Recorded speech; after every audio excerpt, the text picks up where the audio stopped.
In the times of greener grass and taller trees, World of Tanks was a game with quite measured, unhurried gameplay.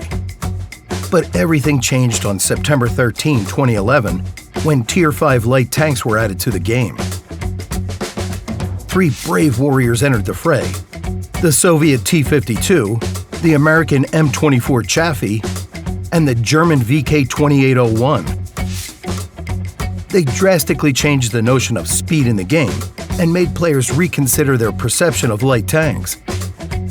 Each of them had their own prominent features that players really liked.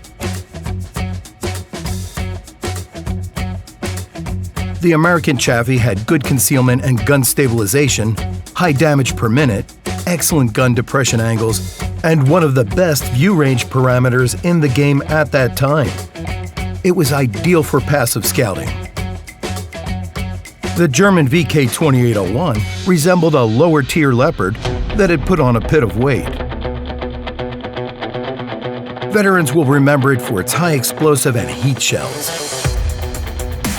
Its heat shells penetrated the rears and sides of most vehicles and caused an enormous amount of damage to Tier 9 and 10 vehicles. Not bad for a tank that's main purpose was being a scout. Finally, the Soviet T-52. It was the fastest and most maneuverable, not only among the Tier 5 light tanks, but also in the entire game. Its armor wasn't particularly strong, but shells bounced off it due to the unusual layout of its armor plates.